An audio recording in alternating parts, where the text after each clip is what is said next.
And now to preparations for the 2023 elections, Chairman of the Independent National Electoral Commission, Mahmood Yakubu, says the Bimodal Voter Accreditation System machine would be massively used during the elections.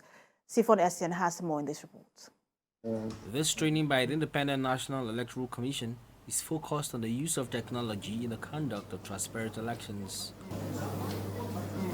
The general elections are barely 4 months ahead, and the electoral umpire INEC is stepping up efforts for the exercise.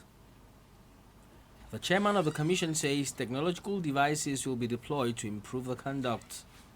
Most Nigerians are more familiar with the Bimodal Voter Accreditation System, the BVAS, which doubles as accreditation device as well as the upload of polling unit level result sheets on election day on or to the INEC result viewing portal, the IREV, in real time. These innovations have increased transparency and public confidence in the electoral process.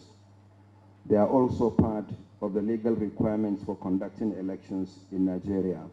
Having credible elections is on the front burner. This training is significant, and as it represents a huge opportunity for the Commission to enhance transparency and the credibility of elections through deployment of technology on a large scale for the conduct of the 2023 general elections using the Electoral Act 2022. The participants are expected to domesticate the training as part of a greater effort in improving how elections are conducted in the country. Back to preparations for the 2023 elections. We told you earlier that the chairman of the Independent National Electoral Commission, Mahmood Yakubu, has said that the Bimodal Voter Accreditation System machine would be massively used during the elections. And to help us have this conversation, we're joined by the head of elections program, Yaga Africa, Paul James. He joins us from Abuja. Good to have you join us. Thank you and good afternoon. Good afternoon. Let me ask you, because when you look at we've had 3 off-cycle elections before the general elections, one in Anambra, Ekiti, and then Osun. Ekiti and Osun seem to have more success story in terms of the use of the BVAS than we saw in Anambra. Is there any sort of concern for you in the use of BVAS for the 2023 election, and what areas do you think should be corrected? I think from the Ekiti-Osun election, one of the concerns we had was about the pilot test of the BVAS before the election. In the 2 elections, INEC did a stress test of the BVAS in just 12 locations. Communication was poor, and going into those elections from the Anambra and the FCT experience of February 2022, the concern was around the training on the use of the device, and also the effectiveness of the device to efficiently do what it was intended to do on election day. So before the election, INEC decided to do a mock exercise in 12 locations in Ekiti and as well 12 locations in Anambra, in Osun State. We got into those 2 elections, whilst there was tremendous or significant improvement in the deployment of the BVAS. Of course, these are just 2 states elections, and if you look at also what is before INEC, the 2023 election, the concern is whether INEC will have the wherewithal or the manpower or the resources to be able to scale up and do this across the federation, because not also forgetting that now this is a legal requirement. If you look at Section 47 and Section 52 of the new Electoral Act, 47 now mandates INEC to use any means possible, technology possible in the accreditation of voters, while 52 talks about the electronic transmission of results. So there is that need for INEC now to adequately prepare ahead of the election. So I think for me that this training is happening now. It's a step in the right direction. I know we have about 4 months. But let me quickly jump in here, because as much as we know, we listen to the INEC chairman. They're talking about allowing for transparency in the election. But one of the complaints that came before that section of Electoral Act that you talked about, if you remember, there was controversy around it, whether it should be allowed or not. And then we remember that the NCC The NCC chairman also did talk about the issue of network around the country.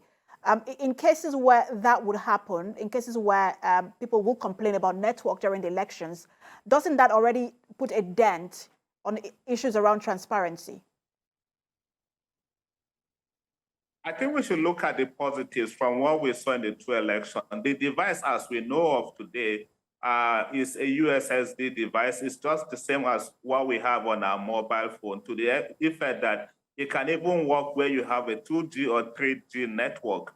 And if you look across the country, most of the states we have at least have locations, most locations that have network. And for me, if you are talking about transparency, if I'm able to achieve even 70% in the deployment of this device, at least for a national election, I think for me, it is a step in the right direction compared with where we are coming from. And I think INEC already had done all of this mapping, and they had also given the assurance that they are able to do this across the federation. Let's not also forget that there had been other devices before this one. We had used the smart card reader.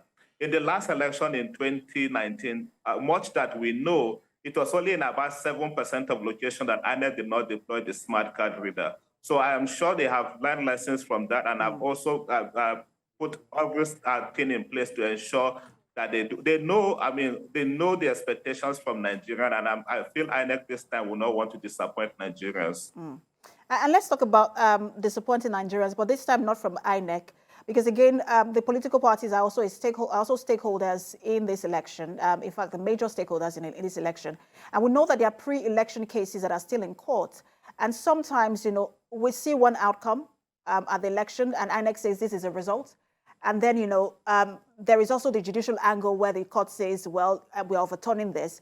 How do you think that some of these cases should be resolved going into the election? And we're not even talking about post-election election cases yet.